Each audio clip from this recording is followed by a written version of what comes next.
And good afternoon, good morning, good evening, wherever you may be on the World Wide Web. Welcome to Giants Blitz, our Chilliwack Giants webcast, but all things football. And joining me here today is Mr. Matt Macri, president of the Abbotsford Football Association. Did they get that right? Abbotsford Falcons Football Albert Association. Falcons. Don't leave the Falcons out of it. Don't And a wonderful head coach and a Chilliwack Giant head coach, Mr. Tom Caverly, joining us today. Welcome, both of you, to our studio. Thank you. And remember, at the end of our show, we're having our trivia question.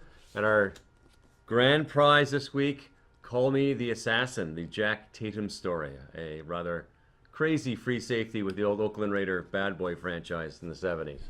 Good read, but yeah, he was a little crazy. So today's topic, we're talking about how to deal with different, personalities when it comes to coaching. So you have a great player who unfortunately has a really bad attitude versus a good, okay player, but he's got a great attitude. And I'm just wondering, I'm going to turn to you first, Tom. What's a coach to do? How do you deal with that? Well, I think the first thing you're going to do with it is anticipate it's going to happen. And as a head coach, or any coach for that matter, you're going to set the tone with your team. You're going to set the tone with your parents. So basically, when it comes to talking to your players, you're saying this is what the expectation is. You know that football is a dynamic sport. You know that it's not just about one player. Everybody has to work together, either on the defense or the offense, to make it work. And if it doesn't, if you have that one player that's not working with it, it's just not going to work. So, for example, it's like a wheel, and you have a bunch of spokes, and that player with the bad attitude is the broken spoke, and the wheel just doesn't turn. That's the best way of looking at it. And you set the tone with the parents and the expectation there. Every year, the head coach will have that chat with the parents, saying, this is what we expect of your son or daughter when they're on the field with us. At least that's my thought anyhow. So. But what if that really great player still works within that wheel spoke because he's good, but he just, I don't know, he's got a horrible attitude. He thinks that everything's about him, or he doesn't like his teammates, or he's bullying. Like, what do you do? How do you deal with it? Well, you give him the out. Honestly, football is more so than any other sport. The team has to work together. I mean, I think the wheel is a great analogy there. The team has to work together. You have to make sure you have to trust the guy beside you, and you have to make sure the guy beside you trusts you, right? And when you get an attitude in there, it's not worth having on the team. So something has to be done. I've sent players home. I've sent players with bad attitudes home because you can't. Your team's not going to be successful. And then when it starts to bring down the morale of the rest of the team, you're not doing anything positive. Not doing anything positive at all. So you let the parents know, here's the issue. Deal with the issue. I mean, we're not a college or a university or CFL, NFL, where we're paid coaches and we have to make something happen, and we take the guys that are given to us, right? We're volunteers. It falls on the parents to be part of the solution. And if they're not, then they're part of the problem, and get rid of the problem. What if you can win you games, though, Tom? What if that player could win you games? Well, the danger with that, if you're letting that player go out there with that bad attitude, you're setting an example for the rest of the team. And that's a little contagious, and that we don't need that on the field. So you have one player that has a bad attitude, then you have another player that has a bad attitude, and so on and so on. Yeah. So, like, from a coaching perspective, if that individual has all the the KSAs to be the great football player on the field, then the coaching is really on the attitude. Yeah, that's where it is. Yeah, and when it comes down to it, as a coach, it's not only coaching for the win. You're not just coaching to win games at the junior levels, community coaches. You're coaching to teach these boys to be men. And if you're going to show that you accept poor behavior, they're going to give you poor behavior. If you show that you don't accept it, right away, you cut it off right away, and the rest of them will fall in line. And unfortunately, sometimes you have to give up that W for the greater good. Could you remember an example without naming names or being too specific about a player that you've coached in the past that was just a piece of work? We'll go back Well, 5 years, just so. I've Buffer zone. got a handful, and like Yeah. I said, I've sent him home. I had one boy that would walk, that would always be the last one to show up. We'd be into warm up already, and he'd still be standing on the sideline putting his clothes on or stuff on, and then he'd come walking over towards warm up, right? And next thing you know, I've got 3 or 4 kids doing that, right? It's that contagious. It's that contagious, and it's that quick. Like that happened on a Tuesday. By the following Tuesday, I had 3 of them doing it. You know, it didn't make it to the next Thursday. They all went home that day, and I said, "You come back when you're ready to play football." Right? The 3 came back, and they came. They were right on their first ones on the field. He comes sauntering along. I said, "Go home. You're not ready to play." Wow. Yeah, and then unfortunately in that scenario, the dad was very well aware of it, right, and stood behind me with it, right. But you get situations where the parents, my little Billy can't do anything wrong, Right. and that's a real unfortunate situation because then it starts to get ugly. But if you got the parent support, if they're buying into the idea as well, way easier. Yeah, way easier. But what if you have got, Tom, if you got a young kid, maybe things are rough at home. Mom and dad are going through divorce. Maybe a parent's abusive. Maybe parents, like he's got an absentee parent. Maybe he's like do you start parenting the kid, or how do you sort of like sit them down and make them kind of learn? And Well, you know what? I wouldn't classify it as parenting. I mean, you're still a coach, and you appreciate where they're coming from, and you treat them like no different like you want to be treated yourself. Yeah. And you see where their positives are, and that's what you start building on. And if it's not the attitude and it is the talent, let's go there. But then create that expectation and say, I'm going to be watching you. And if they seem to slip, then yank them in, have a chat with them. And again, if it gets to the point where it's time for you to go home, that individual knows why they're going home. Yeah. They've made the conscious decision that they want to, continue to show that bad attitude. Yeah, and see, in the scenario you described there, I don't consider that a bad attitude. Right. I consider that a child caught in a situation he doesn't know how to handle, Right. and he needs someone to throw him a lifeline.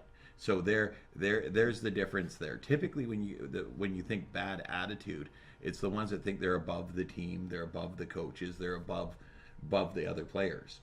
That's the bad attitude that's really difficult to deal with. If you got a young man who's having troubles at home, typically he just wants a hand. He wants someone to reach out a hand and care, right? And those ones are easy to deal with. pardon me. Bless you. Those ones are easy to deal with because it's just a matter of us, as a man, stepping up and saying, "Hey, you're having a rough go of it. You need a hand in life." So those ones aren't tough.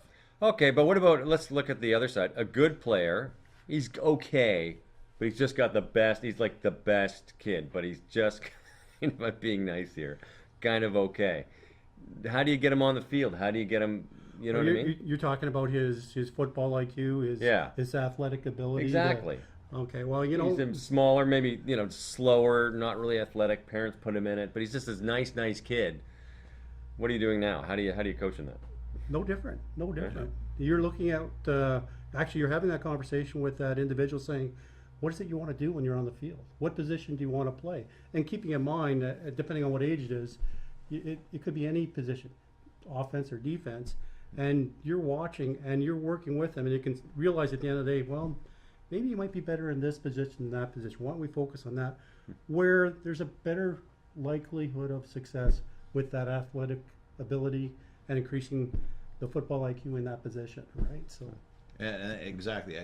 With a good attitude, I mean, I'll take attitude over skill any day of the week. I can teach these skills to monkeys, right? If they got a good attitude. That's right? flattering. Yeah, So I could do it then. Yes, definitely.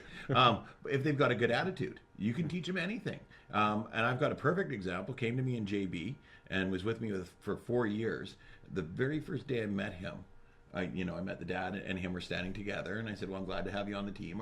Do you like football? You excited about this? You like football?" He goes, "I just see this as my dad trying to force me to exercise. Another way for my dad to try to force me to exercise." Right? Doesn't that sound familiar? He's going into grade 12 next year. He starts for his senior team. He's all about football. He dropped probably converted 75 pounds from fat to muscle, right? And he loves, eats, sleeps, and breathes football now. Nice. Right? Who is this young man? His name's Liam McGinnis. He's one of my favorite players ever. Oh, okay. Because he's just got great attitude. Great attitude. And he came to me. He really didn't want nothing to do with it, but Dad was making him do it because he needed to have some exercise. He needed to, something besides. Very intelligent young man, too. Very intelligent. So when he decided that he loved football, he ate it up, right? And so if you've got an attitude like that, that's clay ready to be molded, right? When you get somebody in there that he's not listening because he already knows everything, and you can't teach him anything, and you might as well just send him home right now because he isn't going to help you, the team, nobody. Yeah, maybe you might get a W or two because you can run the length of the field, but it's going to hurt the team more in the long run. Yeah, I'll have to agree with you there for sure. I mean, the other thing I'm thinking about is if I'm in a position to decide who the captains are going to be, I bet you I'll pick that individual with the attitude over the one with the skill. Yeah. Just because that attitude is gold, and that becomes contagious. It really does. And it just does wonders for the team. And I worked with an individual last year, and it was great. I would just plant the seeds and let him kind of, okay, this is what I need you to do. And he'd go out there and he sent a message to the rest of the team. He was motivating the team. And if a player's doing that, it makes it so much easier as a coach. It really does. Yeah. So Was it, can I guess which player it was? you can go ahead and guess. Was it LeBlanc? No. No? We're talking Blake Loward. Oh, okay. Yeah. That guy's just a dream. Like, he's one of those kids when he's switched on, and he motivates his teammates. Yeah. And he'll continue. And when you look at it, there is one of tomorrow's leaders that we're bringing up right now. And it's fantastic. It really is. Yeah. I have to agree with you. You get the guys out there that want to be part of the bigger picture, not just the wins and loss columns, but the bigger picture. And those are the guys that you see as leaders in the next generation. Nice. Yeah. Nice. They might not know it yet, though. No. And it doesn't matter. So That's an interesting thing. What if you have a kid that knows he's a leader? He's an A player with an A attitude. He knows he's a leader. And is there any sort of nuancing you got to do there? Or how do you handle that? Those are beauties to watch. I've got one right now with ABC Border Bowls. And he came to the tryout on Sunday, and it was just watching him's phenomenal because he listens to the coach, good attitude, good skills, great, but he steps up to the other boys, and the other boys follow him, and I love watching it happen because those ones you can't teach that stuff. It's a unicorn. Yeah, you just got to enjoy it, that being in his midst. So. I'm just going to add something on there because you mentioned ABC Border Bowl. I sat down with my son before he went to the tryout. We went over the form, and what's on the bottom of the form? Attitude. Yeah. You're being assessed on your attitude as to whether you may or may not make that team or not. And it's interesting you say that is because, and I said this many times. We were talking about this just the other day. Is when we do these tryouts, we see 100 kids. 20 of them are shoo-ins, right? 20 of them, they're not going to make the team, no matter what. And so you're picking the majority of the guts of your team from this 60% in the middle, where the skill level is minuscule, and your attitude could put you over the top, right? And that's a huge thing that these kids don't realize. And I've always tried coaching and telling them this is that there's one Odell Beckham Jr., right? There's one of them, but there's 100 other receivers, and you've got to do something, be something that the coaches see outside of the box. So attitude's the best way to start. Effort. Yeah. Hard work. Coffee for the coach. Coffee, Donuts. yeah. Lifts. That always helps. Christmas presents, sure. New car. Detail the car. Yeah. Okay, well, I guess that wraps up this segment. Thank you very much, gentlemen. We're not done yet because we have our trivia question. Now, Mr. Macri, you won last week. Yeah. Did you read that book yet? I'm starting on it. What have you been doing all week? I've been finishing another really good book, actually. I'm right at the end of a series of books. Those are addictive. Which one do you read? What series? It's a Joe Abercrombie, The First Law. Oh, okay. Yeah. Nothing to do with football. Nothing to do with football. Okay, never mind then. No. Okay. Well, let me tell you, I do about 6 hours of football a day. When I read, it's to step away from everything else. So this prize this week Tom, you get the trivia question, and it won't be hard. I'll help you. I'll give you lots of hints. Thanks. And it's 50-50 call a friend, I understand? No, yeah, get the cell phone ready. So it's Call Me the Assassin, which is the Jack Tatum story. He was a free safety with the old bad news Oakland Raiders. And he's kind of everything that's wrong with football, but I always really like this book because he was just such a crazy guy. He made for great reading. He gave a lot of concussions in his day. Like, he was a really fierce hitter, and he just did not take his foot off the pedal ever. Just a fierce competitor. So, okay. We're all familiar with the iconic football movie Rudy. Story of Rudy Rudiger, Yes. who was the undersized player, suffered from dyslexia, whose dream was to play for the Notre Dame Fighting Irish. And he realized that dream in the 1974-75 seasons, and he got to play in 3 plays, actually, contrary to the movie. But my trivia question is this. Name me his teammate that went on to a Hall of Fame football career. God, it's been so long since I watched that movie. God.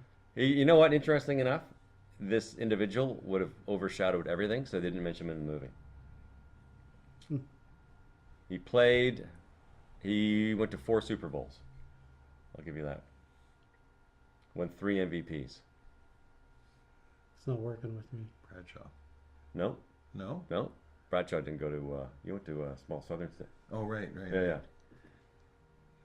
See, Joe Montana, is that what we're Joe talking Montana. He was the starting quarterback. That gives you an idea how competitive that team was. about? Wow. Joe Montana was the starting quarterback. Yeah. And he says he was there when he was on of course, it was, Rudiger was on defense. He was a defensive end. And when he got that one play, when he made this tackle, like he goes, they just couldn't wait to rush the field and carry him off. Like, you're talking about attitude, it's a perfect trivia question for attitude. Because he was small, Yeah. he didn't have a lot of skills, didn't have a lot of talent, and amazing attitude. The kid brought it every single day. Like, that guy was just incredible. And he's got an award named after him and the whole 9 yards. And Joe Montana went on to 4 Super Bowls, and sometimes I wonder who was more successful when you think about it. Well, and the funny thing is that the question here: great player, bad attitude, right? Right. There are more kids with good attitudes and good effort levels and drive out there than there are the bad attitudes. Yeah. I just want to make sure that clarify that here too. It's pretty rare to have a kid that's a real problem. Yeah. Most of the kids I've seen, they're great. They just Yeah. love it, and even if they're kind of mediocre, they're still there trying hard every day. Yep. So yeah. Yep. So, but it is rare. But it happens though, and it's tough, and it's I know it's so frustrating. But what do you do? You know. Okay, that wraps up Giants Blitz. Thank you very much for tuning in. Tim Amy, along with Mr. Matt Macri, Mr. Tom Caverly. Thanks for tuning in. See you next time, folks.